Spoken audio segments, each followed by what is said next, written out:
I also began to see my specific person and I married in our new home together, visualizing our vehicles in the garage. And when I locked in, my SP started seeking me out. Hey guys, welcome back to another video. In case you're new here, my name is Kim. This is Core Union. I wanted to read a subscriber's email to me. She's been watching my videos for a year. She finally decided to lock in and be really consistent with living from the end with her and her mirror soul, her specific person. She stopped giving in to the temptation of checking the 3D. And the way she phrased it in her email, I thought was, it was actually, it made me laugh. I think you guys will enjoy this testimony. It's short and sweet. I do want to talk about from my perspective. You guys know this is my channel, so I only teach from my perspective and from what I can see works in my own life and in clients' lives. Basically, you are the law.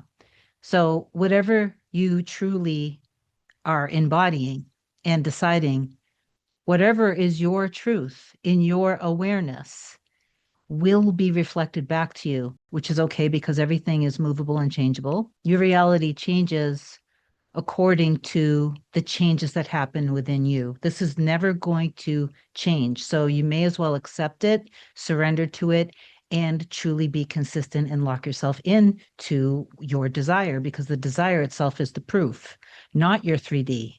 Your 3D is the proof of your previous concept of yourself. You actually want to train yourself. If you're not automatically stepping into your power, then you should be doing that every day and throughout the day, staying in alignment with your heart and soul and in your powers, knowing that you are one with everything, with all that exists.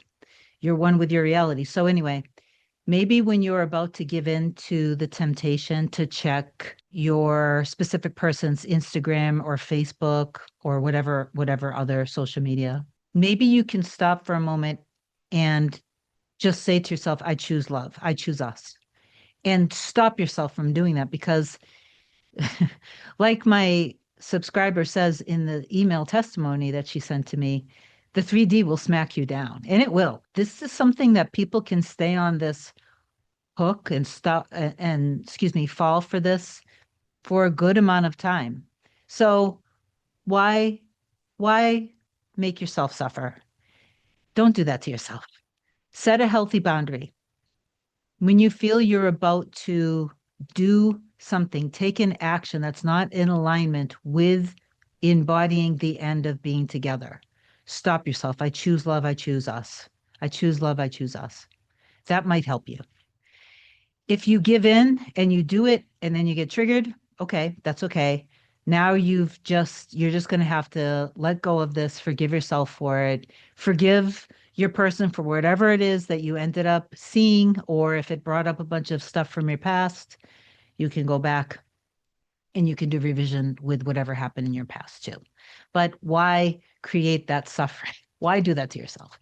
All right, so I'll read this and I intend that it does inspire you. Before I do, if you do love my content, please do like, comment, share, and subscribe to the channel. It helps my channel grow. I appreciate you for that.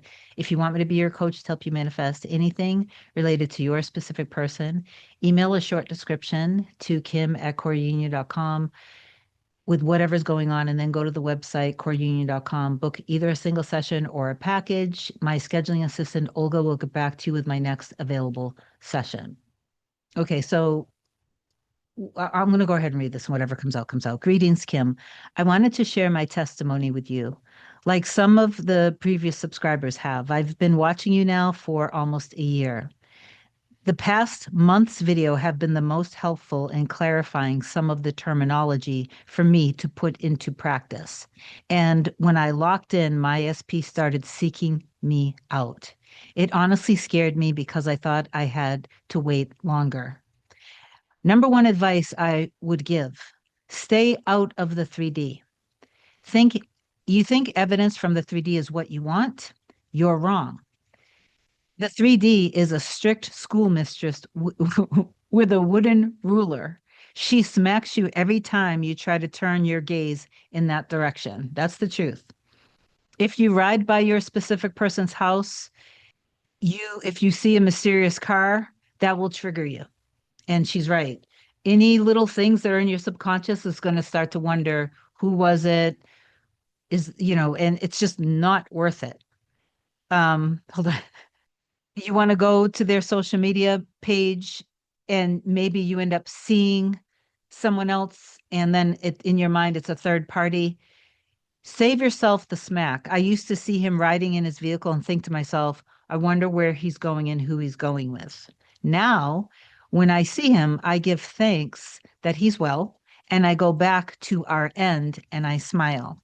When I began to engross myself into things that I love doing, gardening, home decor, or traveling, it helped to reset my perception because those are examples of her choosing herself. A lot of you guys are like, what does that mean?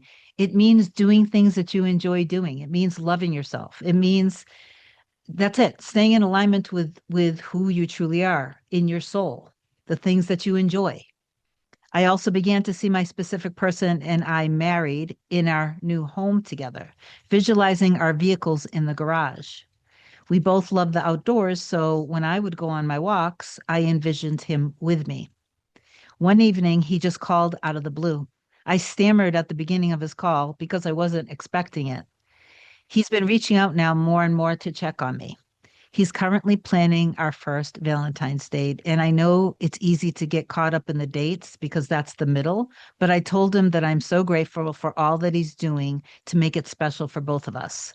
I remain focused on our end. If anyone is new at applying this, it works.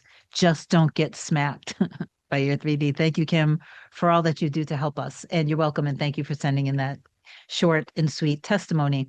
So sometimes when you have started to hear back from your specific person, just be thankful for it, be excited about it.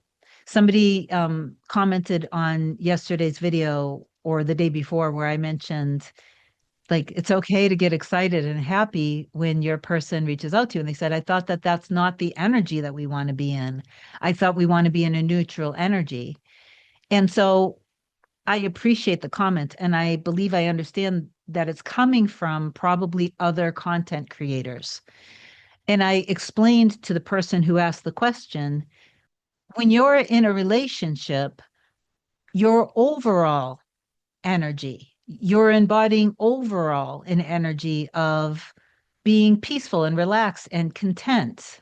That energy is like the baseline that it's you feel good. You're relaxed. It's not like a super excited over the top energy all day every day. That's not normal.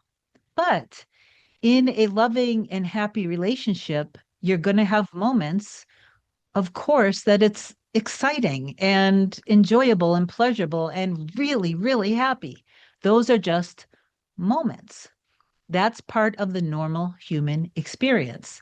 And within embodying a consistent state, even within that, there is ups and downs in feelings and emotions.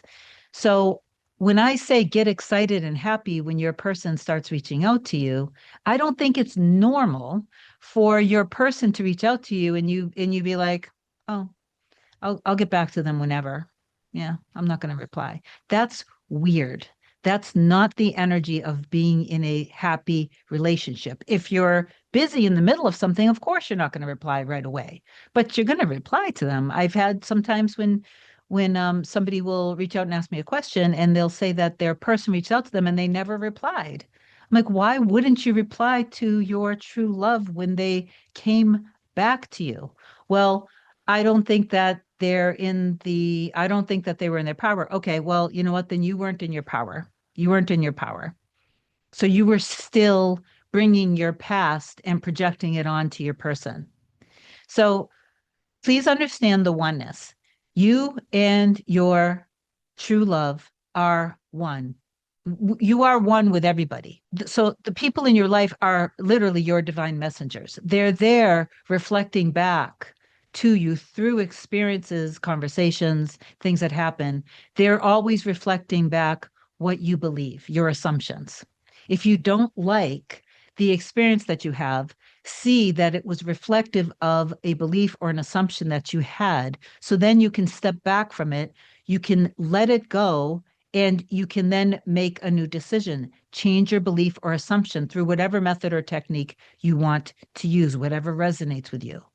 But just please be aware of when you are doing whatever method or technique, do it from embodying the end, not from the middle.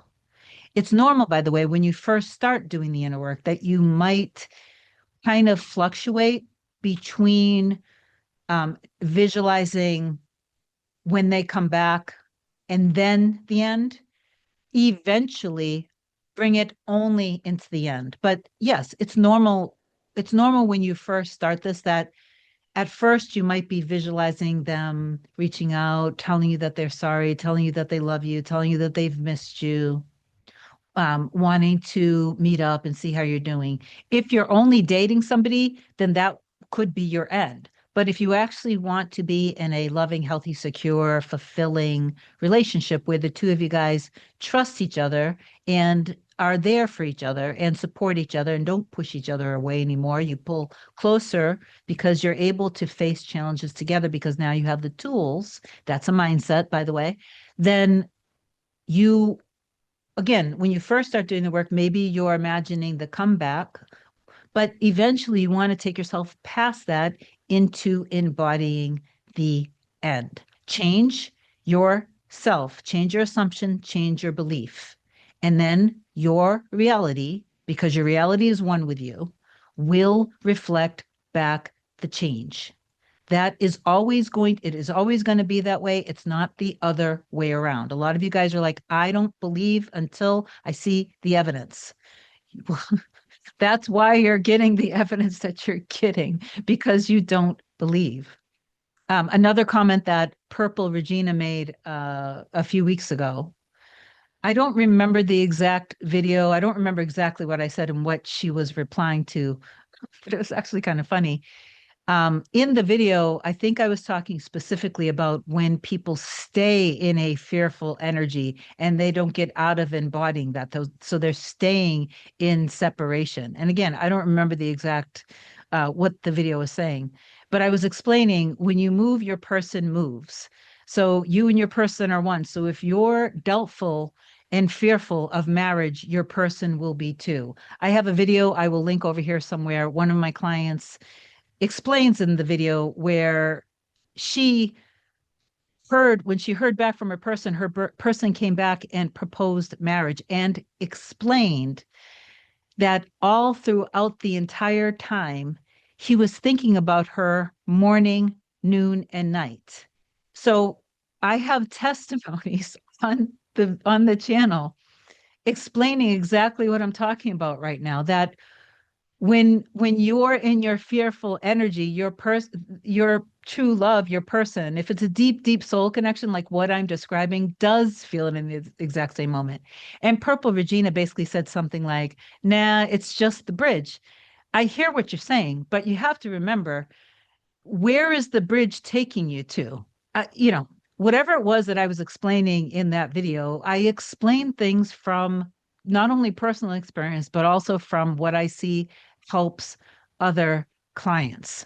I see it as it's literally instant. I intend that this video was of value to you. Please affirm down below. I trust in the depth of our love.